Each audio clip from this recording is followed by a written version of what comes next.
Don't ever ask Darius to go with you because he'll be late getting there. L. Hey, shut up. No Hey, respect. I'm just Sit kidding. your ass down. I'm just no kidding. Respect. I'm just kidding.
Coming up next on NSEN, the MTSU baseball and softball team look to add to their win totals. Are parents too tough on their kids? Our debaters weigh in. And with the NFL draft just over a week away, our draft experts tell you who goes where. All those stories and more, NSEN starts right now.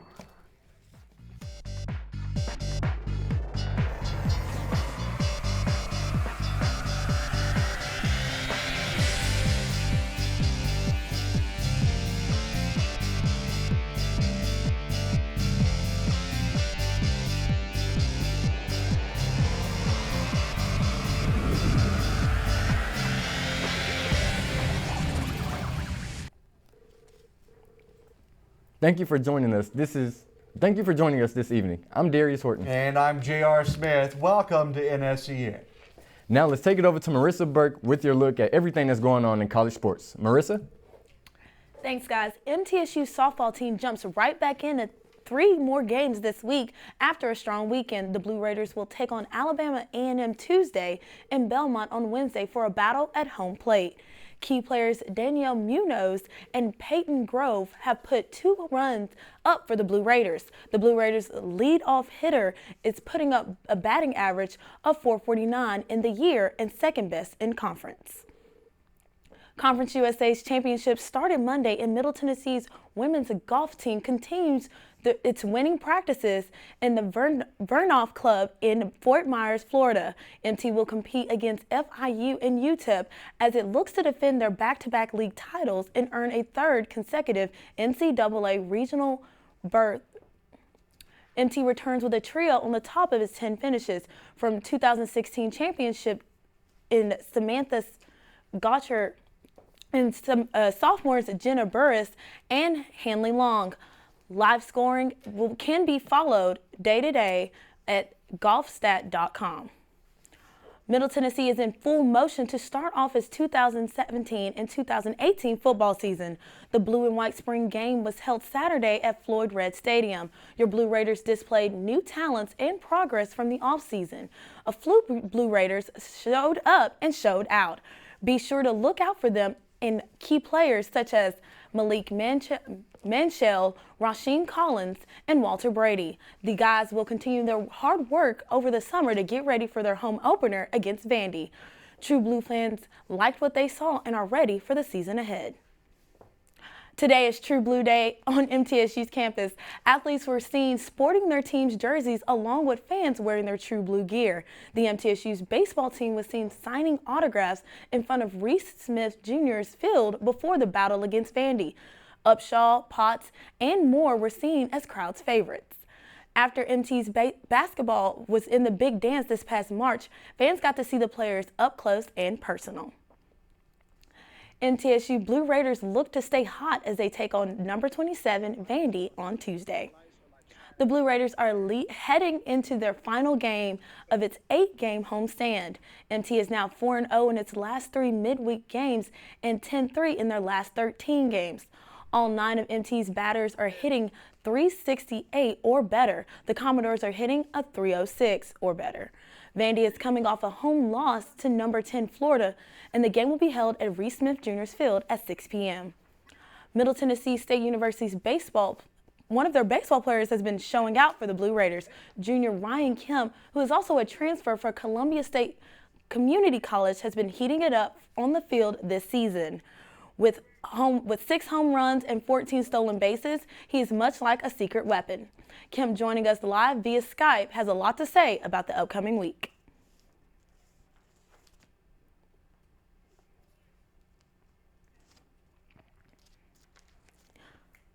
Keep going.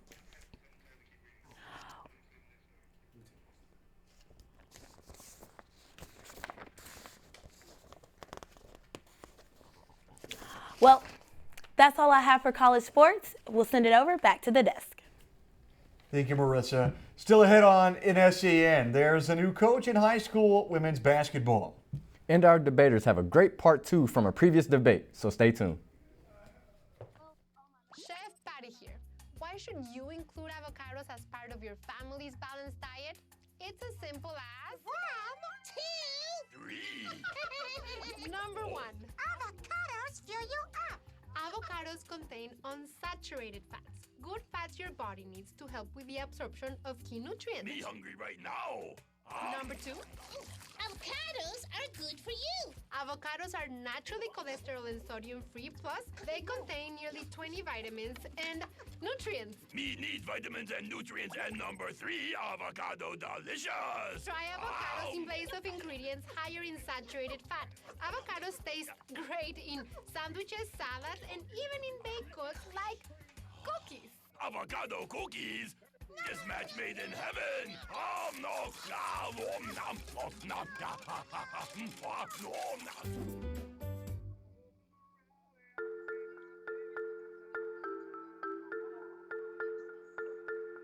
This is your new kitten, or your new puppy.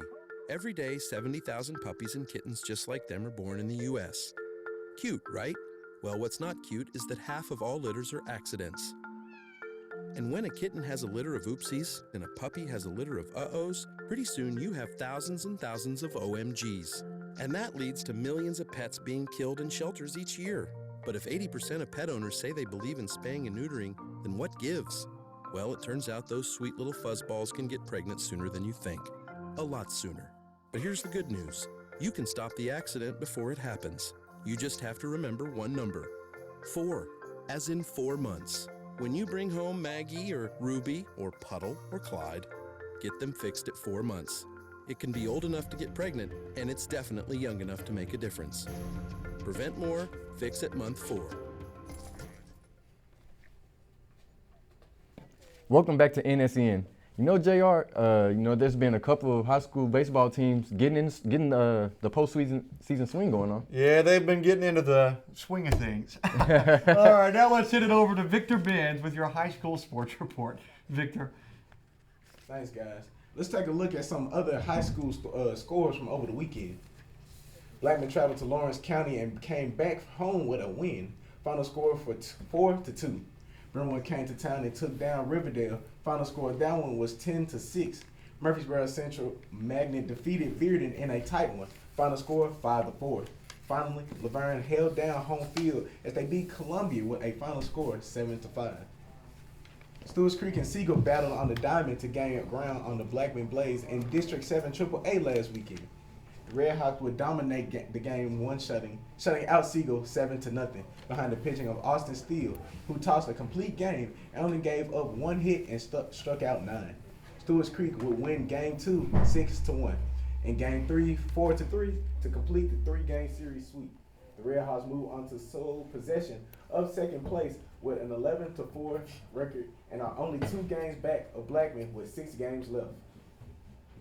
The Siegel girls basketball team will have a new head coach at the start of next season. Siegel High School principal Larry Creasy announced that Sean Middleton will be taking over the job. Middleton coached at Smyrna from 1998 to 2015, but was suspended and later replaced after he intentionally tried to lose a district tournament game. This is the first time the school has made a head coaching change, as former head coach Alan Bush had been leading the team since the school opened back in 2003. Well, that's a wrap of high school sports for this week. Back over to you guys at the desk. Thank you, Victor. And still ahead on NSEN, Roddy White retires. And the WNBA draft had 2 former NCAA champions go in the top 5. Those stories and more, so don't change that channel.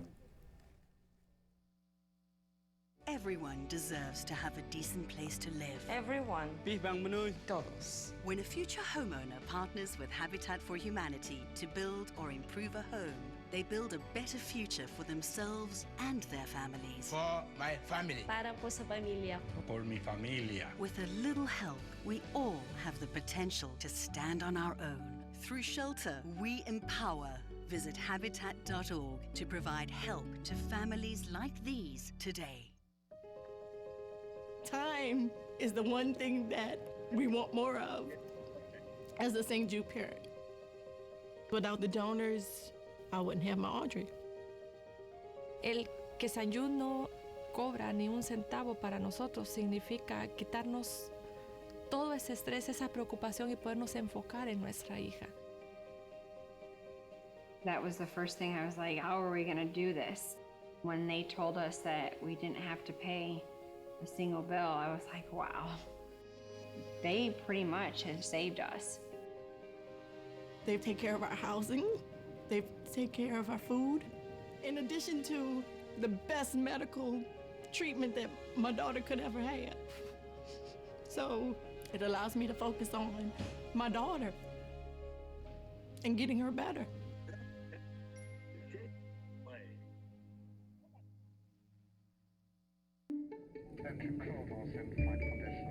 Your seat cushion can be used to grant wishes. Who said that? Hello? Really can, you know. You talking to me? Sure am. Because the airline miles you earn and donate to Make-A-Wish can help send thousands of kids on their wish trips. So donate to Make-A-Wish today. You really should, you know. You really should. And give wishes wings. Because wishes work wonders. I never imagined this would be your first home.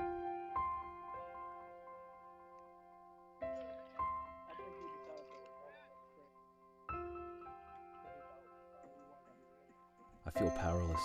I can't stop asking why us.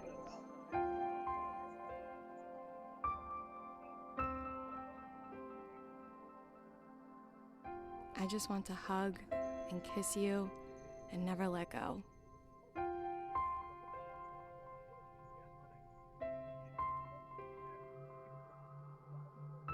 This is the hardest thing we've ever faced.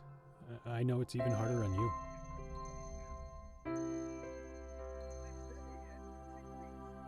You are my little fighter. We're here with you.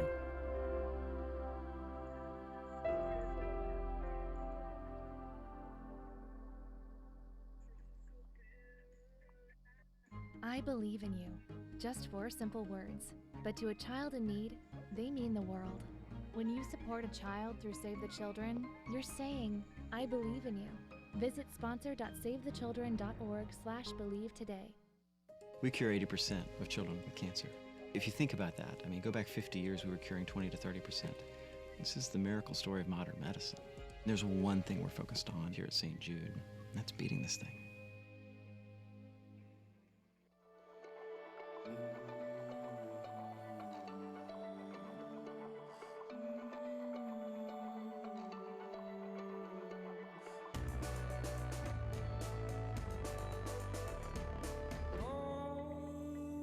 To pose, now sure. She makes the sun seem, makes me deep in the North Sea.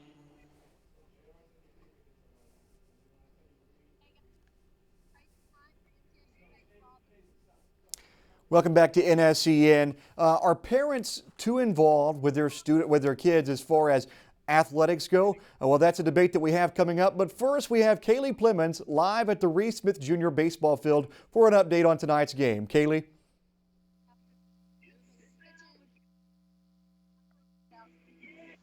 We're going to throw it over to Taylor Bryan, works for the MTS, and we're going to bring it back. Taylor, what kind of momentum to bring the attention to the game?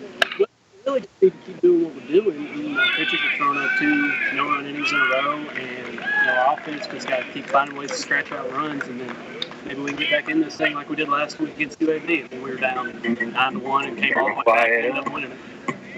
Thank you, Taylor. No problem. Catcher number 5, We're just Chaz going to hope for Spencer. TSU baseball to bring it back up here against St. Jude. All right, guys, we'll bring it back right back to the deck.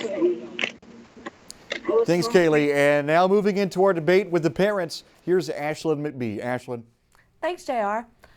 Welcome to our first debate. We have a hot one this week as our debaters, Julian and David, discuss, are parents too hard on their kids when it comes to sports? David, what do you think? Well, to be honest, I feel like parents, they should do whatever. If parents will parent the way that they want to parent. They it doesn't matter what you think, they're still the parent, and he can do whatever he wants with his kids as long as he doesn't hit them. And he hasn't done that yet, and he just look at his kids. And Julian, what do you have to say to that? I've got to completely disagree with David Ashlyn. I'm going to be completely honest. I think that parents are oftentimes too hard on their kids. You've got guys like LeVar Ball who are living vicariously through the success of their children. You've got parents all the time that are completely burning their kids out of the sports that they're supposed to love.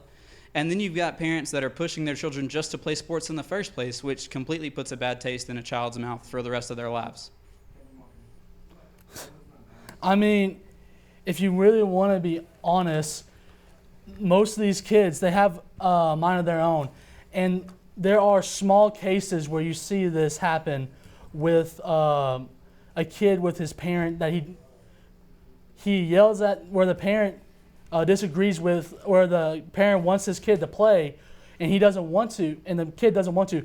But most of the time, people who get mad about this are with parents who have successful kids, but yet they are still doing better than most kids are during right now. I mean, if you look at most people who bring up is LeVar Ball on his kids.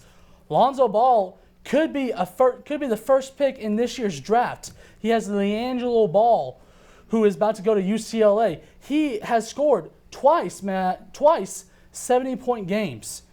And let's not forget about LaMelo Ball, who scored 92 in a game as a sophomore. These 3 kids have been successful, and yes, his actions speak unhighly of what he does, but it doesn't matter. What he does with his kids, as long as it doesn't hurt no one, it doesn't matter what he does. David, I'm sorry, dude, but no. Honestly, just no. I'm sorry, but if my dad decided to come up here and hop in on this broadcast and say, my son is better than Vern Lundquist or Jim Nantz or really anybody, I would It honestly doesn't laugh matter. him out of the It's his building. That's opinion. ridiculous It for you shouldn't to matter even make what you statements do. about if that. If you can bring that action, then it's good. Lonzo Ball has shown us that he is the #1 pick in this year's draft. He is a great talent. He is a great talent, but LeVar Ball as a parent is completely nuts. He's a normal averaged what parent. 2 He's points saying a game his at kid is Washington good. State, and He he is is living showing out vicariously his kid is through good. his children. He may That be is showing terrible. unsensible reasons saying that Steph Curry, if Steph Curry went to UCLA and he went to Golden State, it'd be completely different. But that's him. It doesn't matter what he says. It matters what Lonzo does. It does matter what he saes because he's trying to take attention away from his children, which are the only reason he's famous in the first place. I don't even know. LeVar Ball did nothing his entire life, and now just because He Lonzo... played college ball, though. He did what now? At least he played college ball. He averaged 2 points a game, David. 2. He made one shot. Well, One then shot. maybe he wants to see his children succeed more than he did. Which is he's doing. All three of his kids could be in NBA talents. David, I'm not arguing if they're NBA talents or not. David, that is not our debate tonight. Our debate tonight is if he's being a complete nutcase and he's being too rough, and he is. He's not. He is taking the limelight away from LaMelo and Lonzo and all of them. He is making everything about himself and demanding $15 billion shoe deals. That's $1 which billion. is ridiculous. Get that right. If you want your facts, get them right. Okay. So first of all, yes, that is outrageous, but still, let's not forget these kids are still good. And yes, he is unreasonable with his actions that he wants, but he is still doing a good job. His kids are still doing good. He's being a great we parent. are not First of all, arguing whether none of they're his doing kids good or have not. done We are anything arguing whether stupid. parents are going crazy. And again, LeVar Ball is, and he is one of multiple people who is. You want to talk about Tiger Woods' father? Or you want to talk about Kobe's dad? Well, you know what? First Hey, of all, let's pull it out of a movie Kobe and talk Tiger about are the two best in their sports. Literally, name someone else. Tell me, name other people besides Tiger Woods, Kobe, and the Balls. Name some. Tell me right now. Name some. Michael Jordan. What? What is Phil that dude? Mickelson. There are multiple players who are better than who you just named, whose daddies decided that the best parenting strategy was to get the crap out of the way. I said name people that have done as bad as these guys done. You have not named one. You have not named one. David, again, we are not arguing success versus not success. We are arguing if parents are completely rough and completely crazy, which they are. They're not. Not at all. Their careers have been successful. No matter what the parent says, their career has been successful. Just because what their parent says doesn't argue that they are great talents, which they are. They're great talents right now. Just because his daddy says something stupid every once in a while doesn't Every mean once nothing in a that they're while, not LeVar talented. Ball has been the headline of sports news at least 2 or 3 times a week for the past month. He is taking the light away from his kids just to put him on himself because he could not do it by himself. You are completely ignoring our debate topic, David. Oh, I'm not. Yes, I'm not you at are. all. You are arguing success. I am not arguing if Lonzo Ball is great. He is great. LeVar is not. That's the point. He's being a great dad to the kids who are great kids. Okay, David. Let's move on from LeVar real quick. What about parents that completely burn their children out of sports? These are games that you were taught to love Name your some. entire Name some. life. Name some parents. Okay, well, you both have made some great points, but we'll just have to see how it turns out, especially for the Ball siblings. But make sure you stay tuned for our second debate as well as the rest of the show, and see you right back. Your Marine Corps' way of life is to defend the American way of life.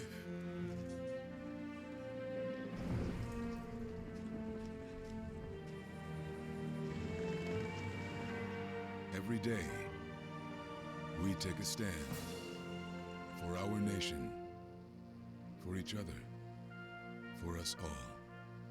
The few, the proud, the Marines.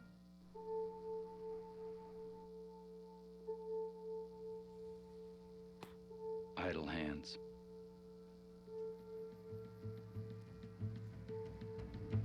They say they're the devil's workshop. But give idle hands a place to go, a purpose, and they're capable of amazing things.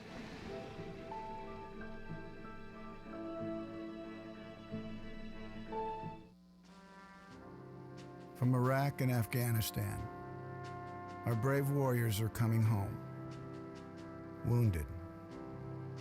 Some with wounds you can see, some with wounds you can't see.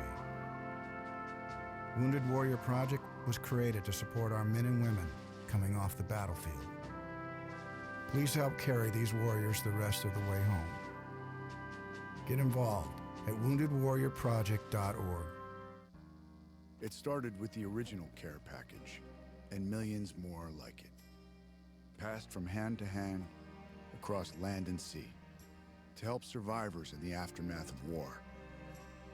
As we grew, we found better ways to help those in need. Ways to make a real difference, not just today, but tomorrow as well. Be the difference in people's lives. Help deliver lasting change at care.org.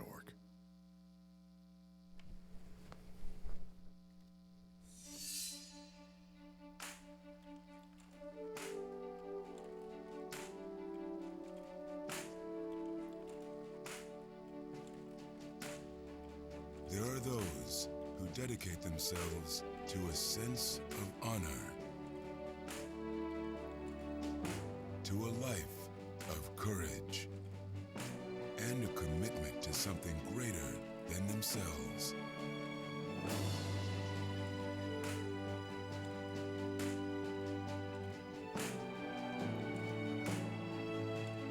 They have always defended this nation and each other.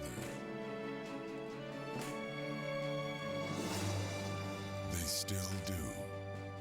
The few, the proud, the Marines.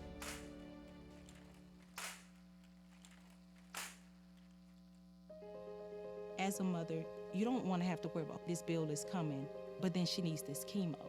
That's a decision you shouldn't have to make. El que San Jude no cobra ni un centavo para nosotros significa quitarnos todo ese estrés, esa preocupación y podernos enfocar en nuestra hija.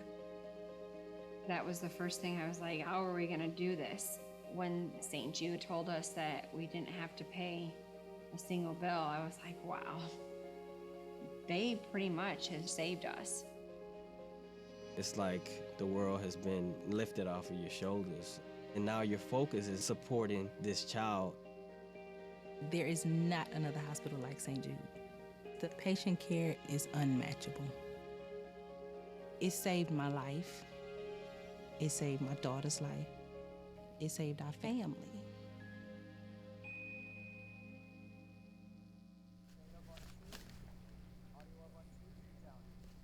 Welcome back to NSEN. Darius, you know, the Carolina Panthers had a, well, not good season this year compared to last year, but they're trying to make some big jumps in free agency. Yeah, they're trying to get that Super Bowl status back up. So we're going to send it to Cam Gathright, who has your pro sports report.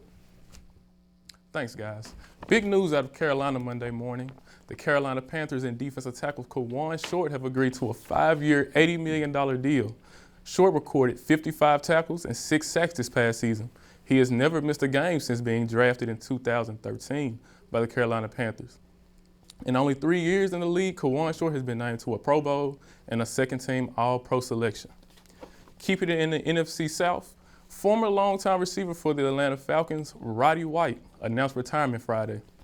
The former first-round pick retired due to little caused by playoff teams. Although he did not end his career with a Lombardi trophy, Roddy White had a good career. White retired with 800 career receptions for 10,863 yards, with 63 touchdowns and 171 games. Tragedy struck a lot of people this weekend, including All-Pro tight end Todd Heap, NBA All-Star Isaiah Thomas, and 6-time Super Bowl champions, the Pittsburgh Steelers. Former Baltimore Raven Todd Heap accidentally backed into his 3-year-old daughter in the driveway of their home Friday afternoon. He rushed her to the hospital, but she sadly passed away at the age of 3. And guard of the Boston Celtics, Isaiah Thomas received terrible news the day before his first-round playoff game against the Chicago Bulls.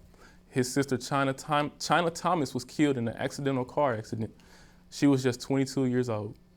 And owner of the Pittsburgh Steelers, Dan Rooney, passed away Thursday at the age of 84. He has been a part of the Steelers organization since the 60s, and he will be greatly missed by everyone who knew him. Last Wednesday, some of the best women's college basketball players heard their name called to play at the next level.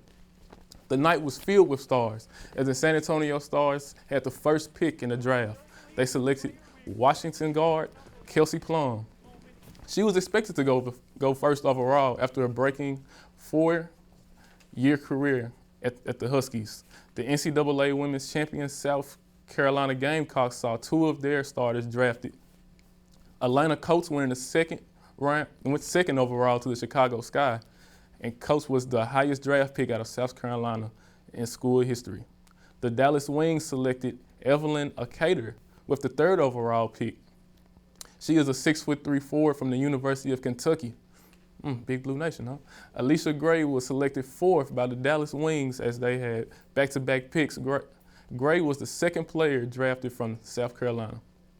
She is versatile. She is a player that can shoot. She is a shooting guard that can go through the power forward.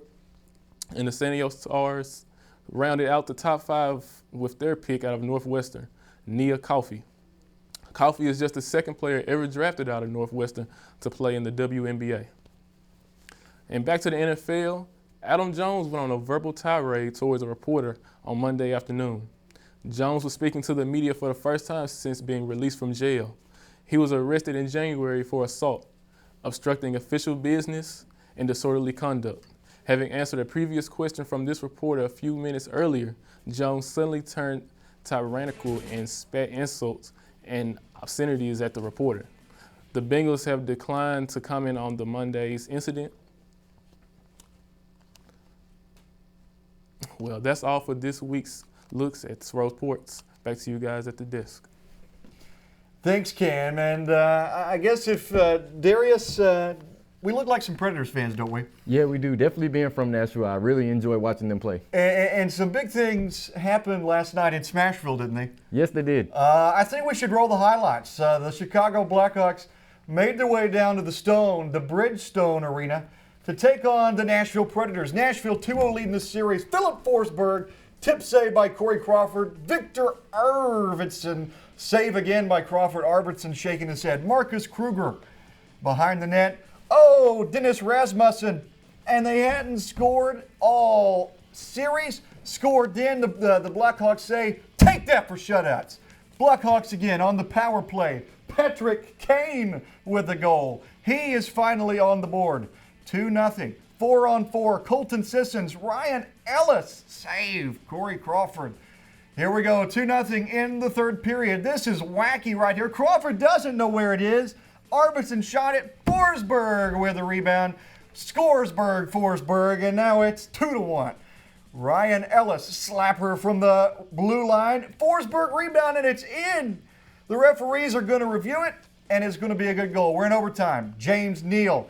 Kevin Fiala waiting, and he puts it past Corey Crawford. Game-winning goal. Smashville going crazy. The Nashville Predators take a 3-0 commanding lead over the Chicago Blackhawks. This series all but over. Game 4, Thursday night in Smashville. Right back in the 615, JR. Woo, I'm telling you what, big game coming up. All right, and the Nashville Predators, Chicago Blackhawks, the winner of that series will go on to face the winner of the Minnesota Wild and the St. Louis Blues, and they played on Sunday afternoon. It was a pretty close game throughout. It was on NBC, nationally televised, and here it is. Michael Granlund for the Minnesota Wild. Trying to get things going. He only has 1 point in the series. We start with Patrick Berglund. To defenseman Colton Parayko, goal. Look at that again in slow-mo. Oh, Devin Dubnyk didn't know where it was. And the Blues fans are going nuts. Zach Parise, former New Jersey Devil. It's a save, but Charlie Coyle on the rebound puts it in the net. Alex Steen, Jaden Schwartz around the net. Dubnyk can't find it. And the Blue Notes are singing their tune 2-1 right now. Jared Spurgeon, he's going to shoot it. And Chris Stewart with a rebound on the wraparound. Look at that again, Jake Allen, Marty Brodeur, the goalie coach. Been working wonders with that man, and he's doing awesome. All right, Eric Stahl around the net again.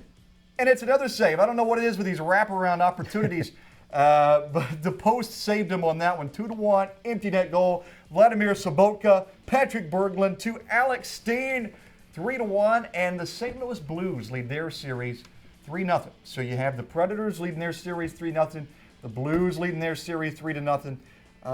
If they end up playing each other, if they end up winning their series, that could make for a very interesting time in the NHL.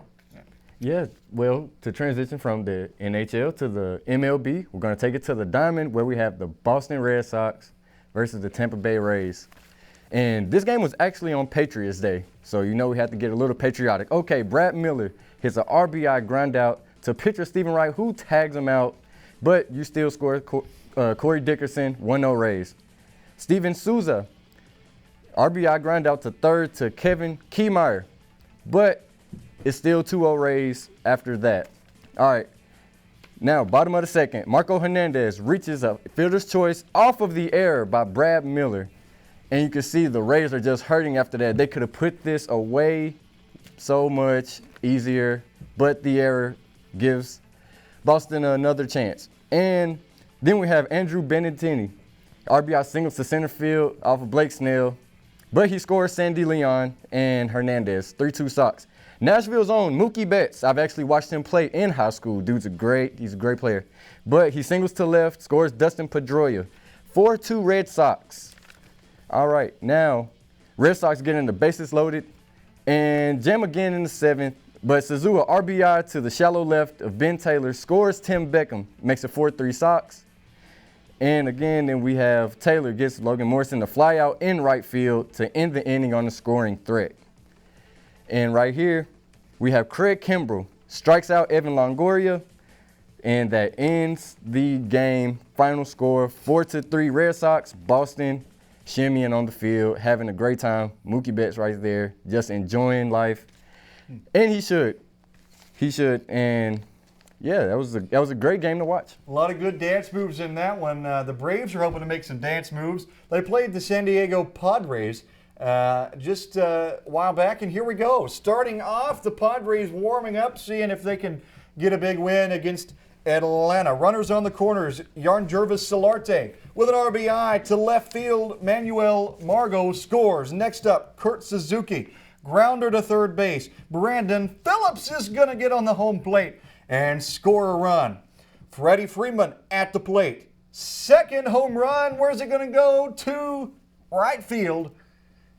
And it looks like the Braves are going to score. Alan Cordoba hit solo home run to the other side, to the left field. Some fans over there enjoying it, trying to get the ball. Austin Hedges, he's going to hit it. Second home run to right field. But you know, center field's getting a little bit lonely. The ball hadn't been hit over there lately. So Freddie Freeman, make sure that the fans over there get to enjoy themselves a little bit. Solo home run to center field. He scores on that one. Bases loaded. Dansby Swanson, walk-off to left field. Chase Darno is going to score. And you know what? The Braves, they haven't been good this year, but they're going to say, take that for data. We're going to score. We're going to be good. We're going to win some games. And that they did. They won that game. They did. Braves definitely deserve to win that one because we've been struggling to get that streak going. I wouldn't take nothing for the world, but we're going to take it to the hardwood. We have two MVP candidates, James Harden and Russell Westbrook. Rockets versus the Thunder, playoff basketball. All right, Rockets are leading by 10 in the third. And during this wild possession, the MVP, Russell Westbrook, gets the ball and gets the lucky tip off of the rim. Hopeful MVP candidate. And now Patrick Beverly is going to get the ball, step back, and shoots the ball. And he gets the three-pointer. 70-62, the Rockets are up. James Harden uses a nice crossover right here. Ooh, Just look at him. Oh, he makes him dance with the left-handed layup, and he does the signature pop move. We see you cooking James Harden. Patrick Beverly now with the ball. Dishes it into Clint Capella and takes the two-handed slam right off the vertical. Just look at the hops right there. Explosiveness. Dunks the ball in. He also had a crazy shot later on in this game. And now we have James Harden again, just with the step back. Three-pointer, all in the Thunder. And the MVP race was very different. Harden had 37 points, 9 assists, but Russell Westbrook has 22 points, 11 rebounds to go to double-double. So James Harden and Russell Westbrook dueled, and James Harden becomes the victor. Harden is eating up the chances of the Thunder making it in the second round. So now we're going to take it to a local team whose chances may have been eaten last night. So the Memphis Grizzlies and the San Antonio Spurs faced off last night. All right, and we have Manu Ginobili dishing the ball off to Tony Parker. Three-pointer in the corner, all on Mike Conley, but it's okay because we know Memphis doesn't bluff. But Paul Gasol dishes to Kawhi Leonard, shoots it off the right elbow, gets the lucky spin, goes, the ball just goes in the net. And now we have Mike Conley right off of the steal.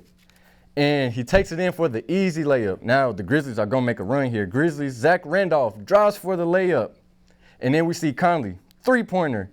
The Grizzlies are on a barrage. There goes another three-pointer. Should have been a foul, but they're going to take that for data as well. Marc Gasol gets the short jumper and one. Makes the free throw as well. Spurs up 75-71. But now we have Tony Parker with the dagger, unfortunately. Open, he knocks down the three. But a few possessions later, Conley, it drives, gets it blocked by Danny Green. The Spurs go the other way, and Kawhi gets the layup. All on Vince Carter. But it's okay because Tony Allen's not playing, so Vince had to step up today. All right, now we have Paul Gasol with the three. At first glance, it looked like his foot was on the line, but they scored for three anyway. Dave Fizdale, we know he has a great rant after the game that everyone is falling in love with. But Kawhi Leonard with the exclamation point, dagger. Unfortunately for the Memphis Grizzlies, who we are from Tennessee, we would like to see them win, but they lose in San Antonio on the road. And we could be looking forward to the next game real soon, Game 3. It's going down. Tennessee strong. We'll see how it goes. Yeah, true. All right. Coming up next on NSEN, our debaters talk about a Seahawk that may be flying away.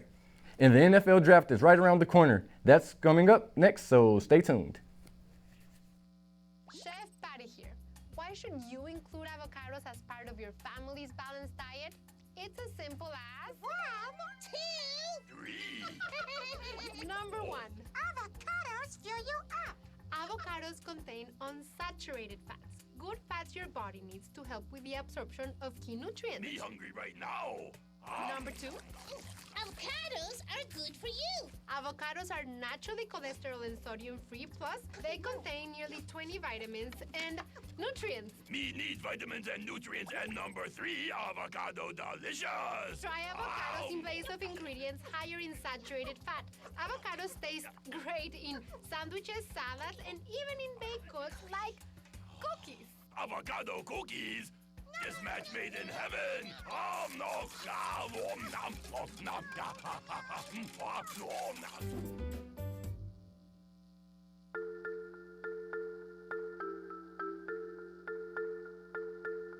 This is your new kitten, or your new puppy. Every day, 70,000 puppies and kittens just like them are born in the U.S. Cute, right? Well, what's not cute is that half of all litters are accidents. And when a kitten has a litter of oopsies and a puppy has a litter of uh-ohs, pretty soon you have thousands and thousands of OMGs. And that leads to millions of pets being killed in shelters each year. But if 80% of pet owners say they believe in spaying and neutering, then what gives? Well, it turns out those sweet little fuzzballs can get pregnant sooner than you think. A lot sooner. But here's the good news. You can stop the accident before it happens. You just have to remember one number.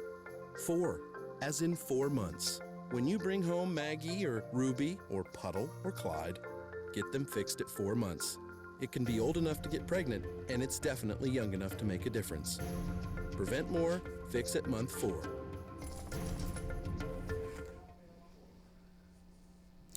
Welcome back to NSEN. Well, Richard Sherman has been a hot topic here in the media, in the free agency world, in the trading world, seeing if he'll be traded to a different team. And that's too much for me to talk about, so we have our debaters and moderator to talk about it. Here's Ashlyn McBee. Ashlyn. Thanks, Yar. Welcome to our second debate. We have a hot one this week as our debaters Elijah and Xavier discuss whether or not the Seahawks should trade Richard Sherman. Xavier, let's hear your side. Thank you, Ashley. I feel that the Seahawks, it would be dumb for them to trade Richard Sherman. He's been one of the best cornerbacks in the league throughout his career, throughout his 6-year career. He brings an attitude and a swagger to the Seattle Seahawks. That would be a tremendous the defense of the Seattle Seahawks would take a tremendous hit if they were to trade Richard Sherman. And Elijah, what do you have to say about that? I mean, Richard Sherman's still a really good football player, and over the last 5 years, he's been one of the best in the league. But in the last 2 years, he hasn't been an All-Pro, and he's almost on the wrong side of 30. The average age, or the average years corners are in the league, is only 3 years. And in a year where the cornerback draft class is as loaded as it is, maybe it's time to start looking ahead to the future. Say that one more time, Elijah. You said the draft is deep with corners? With cornerbacks, oh yeah. Guys like Marshawn Lattimore, Kevin King, as deep as it's probably ever been. You're not going to replace Richard Sherman with a rookie, man. You can't do that. Nah, man. Not. Some of these guys, though, can start right away. And in 2 or 3 years, Richard Sherman won't be anywhere near what he is in the last couple. Okay, hold on. Time out. We're talking about Richard Sherman that, since he's been in the league, is the leader in interception. He has 30 picks since he's entered the league. Mm-hmm. You think about some of the cornerbacks that's in the league right now. You got Patrick Peterson, who came in the same year as him, Mm-hmm. Joe Hayden, Darrell Revis, Aqib Talib, Chris Harris Jr. You got there are a lot of good corners in the league, and Richard Sherman leads all of them with 30 picks. He's been productive. He shuts down one side of the field. I remember a couple years ago, they played against Aaron Rodgers in Green Bay, and they threw to his side twice. They threw his side 2 times. You're not going to get that in the rookie. I don't care how good you think they are. You don't know when they get in the league. You don't know if they're going to be a bust or not. You're not replacing Richard Sherman, especially on that defense with the Legion of Boom. There's no way there's no rookie that's going to come in and take his spot. Maybe not immediately, but if you work towards the future, it's like what the New England Patriots do. They never hold on to somebody. You need somebody immediately. If you're in Seattle, they consistently have been a Super Bowl contender since maybe about 4 years ago. You need somebody right now that's going to come in and generate and do what Richard Sherman has done in the draft. You're not going to get that. I don't care who you pick. Feel like you can get that in a Marshawn Lattimore. You can get the youth, and you can get guys who are NFL ready right now. Marshawn Lattimore was one of the best cornerbacks, prospects. Oh yeah, that can be. Richard Sherman. Here's the thing. No, you're not going to find another Richard Sherman, bro. That's not happening. And it's not just right now. You got to play for the future at some point too. Look, especially with they lost a couple pieces already with defense. The defense is still. They were ranked since 2012. They've been ranked top 5. He was drafted in 2011. They were ranked number 8. Before then, they were ranked 27th in the league. Oh yeah, so that's a big jump from 27 to 8 his rookie year, and since then they've been top 5 all the way through up till this season. That's the type of impact. Now, of course, you draft other players and other guys come in and stuff like that, but part of the reason of their success with the defense is because you have a guy that can shut down one side of the field, or he can guard the opponent's best receiver. You're not gonna find Marshawn Lattimore. He's a good player. He's no Richard Sherman. Any other these other DBs that's in the draft, they're not Richard Sherman. You're not the Seahawks would be dumb, plain stupid if they were to trade Richard Sherman. See, I don't think so. Here's the thing. Think of what teams will give up for Richard Sherman. The Titans have picks 5 and 18, and it would be awfully tempting to dangle Richard Sherman in front of the Tennessee Titans and say, hey, we'll take those 2 picks, and you can take what you need at corner. You can get a corner for the future, and then you can add someone else. Some picks. You're going to have to give me something that's more than the New England Patriots do this every year, give up players for picks. You got to give me way more than some picks. You never know with rookies, man. You never know with rookies, especially rookie corners. I can give you a perfect example. Morris Claiborne was a beast in college, a beast. Right. He got drafted in the first round by the Dallas Cowboys. Where is he at now? He's not as good as what he's supposed to be, but then that's one example out of many. You can hit and miss with guys in the draft, man. You hit with Richard Sherman. He got drafted in the 5th round. You hit with him. You stick with him. He's a leader. He brings an attitude, a swagger to that team. He's part of the nucleus of that. But when Richard Sherman's when his production starts to fall off, are you still going to give him all those millions of dollars? He's got a really big contract. It's what the Jets did with Darrelle Revis. Darrelle Revis is nothing anywhere near he was when he had the nickname but Revis Richard Island. Sherman isn't tailing off. Where is he tailing off at? It's not like I said, the average career of an NFL corner is a little under 3 years. Well, okay, he's played about doubled 6. that. Okay, so next, I need you to throw that out because he's doubled that. So it's anytime soon. So it's gonna happen soon. So I need you to get on from that stat because he's doubled that, and he, like I say, it doesn't look like he's slowing down anytime soon. He's still playing at a high level. I don't think he's the best corner in the game, but he's still playing in terms of tackling. Level. He's still playing on an all-pro level. Good year. Well, he had a good year, but it wasn't what he's had. His second lowest career tackle total was in this year. So physicality, he will start to drop off a little bit. It might happen this year. It might happen the year after. I just feel like it's a really good idea to start preparing for the future. Like I said, it's a New England Patriots type of thing where you give up players who might be past their twilight. All right. Well, it's obvious that they don't agree on this, but we'll find out if Richard Sherman actually gets traded. Let's throw it back to JR. Thank you, Ashlyn. And no matter how dumb you think or think not a trade would be, it would definitely be dumb for us to stop the show right now where we are. So coming up next on NSEN, we have a whole lot more for you, especially the NFL draft, the mock draft that we have coming up. Stay tuned. Everyone deserves to have a decent place to live. Everyone.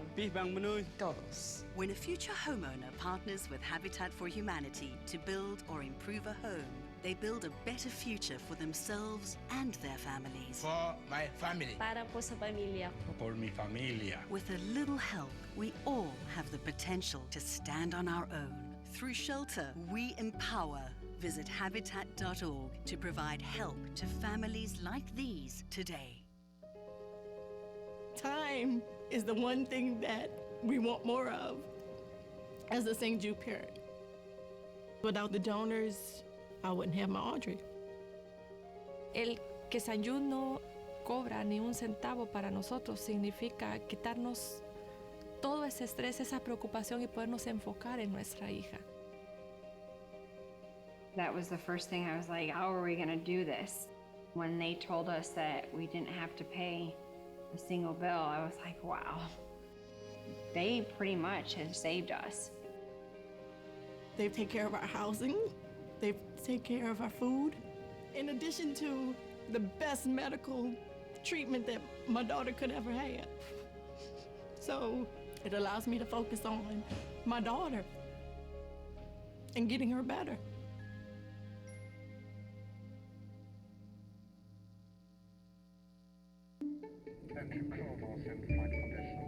Your seat cushion can be used to grant wishes. Who said that? Hello? Really can, you know. You talking to me? Sure am. Because the airline miles you earn and donate to Make-A-Wish can help send thousands of kids on their wish trips. So donate to Make-A-Wish today. You really should, you know. You really should. And give wishes wings. Because wishes work wonders. Welcome back to NSEN. Now, JR, you know the mock draft, not the mock draft, the actual draft is coming up. So we should probably get some more information about that. Yeah, and since the actual draft is coming up, there's a lot of people that really want to talk about it, and we have one of our own that wants to talk about it. Here's Martin Sanders with his own mock draft. Thanks, JR and Darius. Welcome to NSEN's version of the mock draft. I am Martin Sanders. And I'm Elijah Campbell. That's right. Now, the NFL draft is 1 week away. We're here to give you your insights on who we think will get their name called on next Thursday. So we're going to start off with our top 5 players who we think is in the draft. My top 5 players in the draft right now I think is very defensive heavy, Elijah. Number 1 on the board overall, I have Myles Garrett, defensive end out of Texas A&M. I think the best player in the draft. Jamal Adams at number 2, strong safety out of LSU. Marshawn Lattimore, cornerback out of Ohio State. At number 4, I got Jonathan Allen, the defensive tackle at Alabama. And then number 5, my only offensive player I have on the board is running back Leonard Fournette. I think he's the best back in the draft. Could go in the top 10. What about you, Elijah? Actually, we have a pretty similar top 5. I definitely agree that Myles Garrett's the best player in this draft. The Cleveland Browns have had their eye on him since the combine, or since the college football season even ended.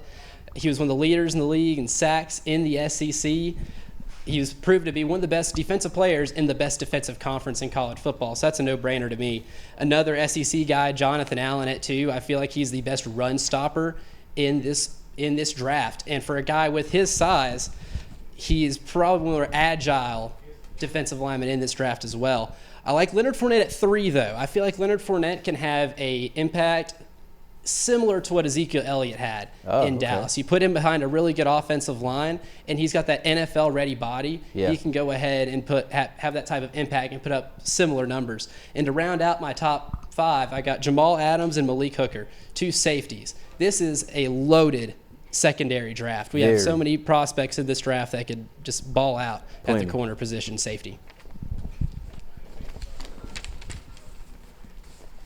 All right, so now we're going to go to our next segment, who we think stock is rising, who stock is falling. So, Elijah, who do you think, as far as the draft player, whose stock is rising in your opinion?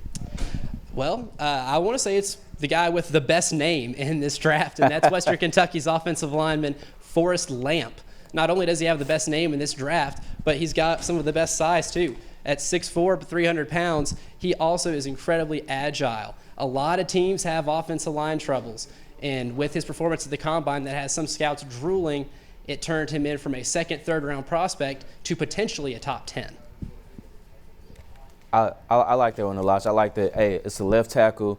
You always need you need tackles always in the league going up against guys like Von Miller and J.J. Watt and company. But since you took offense, I'm going to go on the defensive side, who I think stock is rising. And one person that I've been keeping my eye on is Ohio State's Garen Conley. Now, I know everybody knows about Malik Hooker and Marshawn Lattimore, but this guy right here really is sneaking up on people on his draft boards.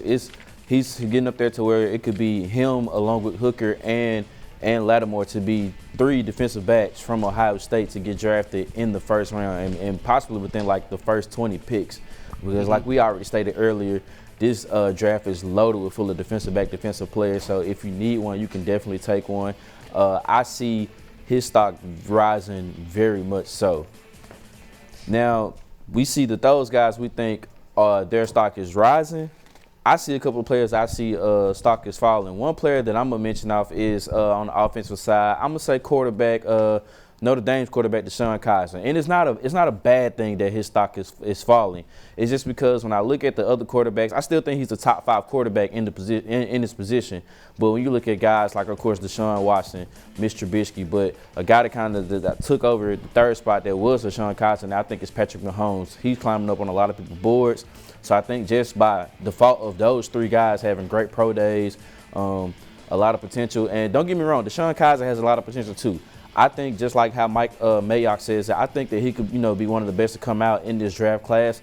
I just think it's going to take him a little bit longer than it will a Mitch Trubisky or a Deshaun Watson or even Patrick Mahomes could be the next Dak Prescott. You never know. But I think that DeShone Kizer, just by default, his stock is falling just because of how well the other quarterbacks above them has progressed throughout this draft process. So who do you have that's falling on your radar? I like what you have, and it doesn't help that DeShone Kizer went 5-7 last year as a quarterback of Notre Dame. He was got all the intangibles. Exactly. But one guy I got is still a top 10 talent, but some off-the-field problems have turned teams away, and that's Reuben Foster. Oh, man. Reuben Foster, linebacker from Alabama, might be the most talented individual in this draft, but he got sent home from the NFL Combine for some reasons undisclosed by the NFL. But according to Todd McShay and Mel Kiper, there are some NFL GMs who are taking second looks at Foster because of potential off-the-field problems. So I don't know what the situation was or many of the details, but if it's turning some NFL GMs away, there's something there that they see that they can see or that they see as a problem or an issue. And yeah, that's very interesting to me that that you have Foster going down right now is falling just because of what happened at the combine and what other GMs are saying. And you would think just because, you know, him being under the wing of a coach like Nick Saban, you would think that, you know, he would have all his check marks together as far as off the field and character issues. But the fact that that's coming up, that is a very alarming rate to me. And I agree with you wholeheartedly that his stock could be falling just because of character issues and off the field issues. Now, moving on, now we're going to go into, we're just going to go maybe with the first 10 picks right now for this week and who we got as far as like who we're going to pick.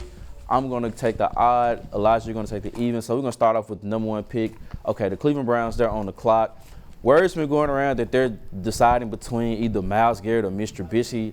You have to go with Myles Garrett here at number 1. I mean, 6'4", 272. Think about that, and that guy's running a 4.64 40.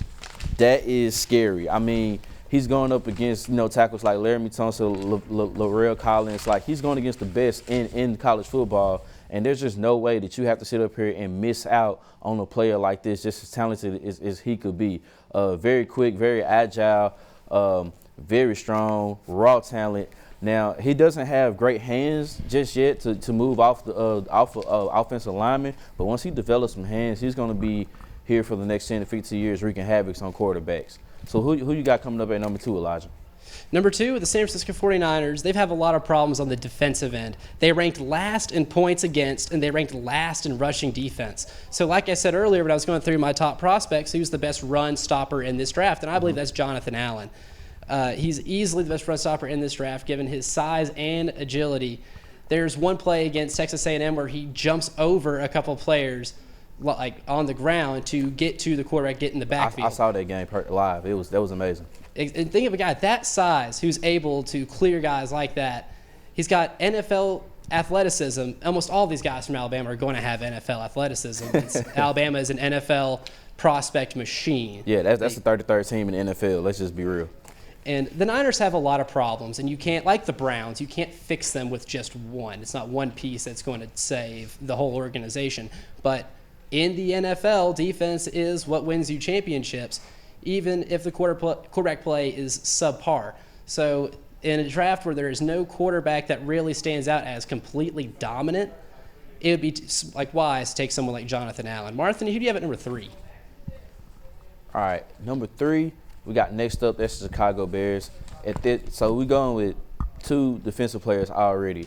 I'm going to keep it going. I think at this point they just take the best player available. They need help at defensive back as well. The Bears were 25th against the pass last season. That's bad. I just say you go ahead and get a safety. So you take strong safety Jamal Adams out of LSU. A natural born leader, very physical. Just know how to seize the field as a defense. He can be that kind of like that Cam Chancellor a little bit, but a little bit more smarts on the field. He can be definitely another quarterback out there on the defensive side for a team like Chicago who needs a lot of help in the pass defense, because I mean you can't really go with the quarterback because they signed Mike Glennon, so they think that's their quarterback of the future. We're going to go with that. So that's why I think that the Bears should pick at number 3. Moving on to number 4, Jacksonville. Right, well, for the next one, Martini, I'm sorry, but I can't hear nothing. We've got to wrap it up. That's a good teaser, though, for next week. So we're going to go ahead and wrap it up for this week. All right. We know what you want. We know you want more NSEN, so make sure to follow us on social media. And thank you for joining us here at NSEN. Tune in for another great show next week. Good night and go Preds. Smashville, baby.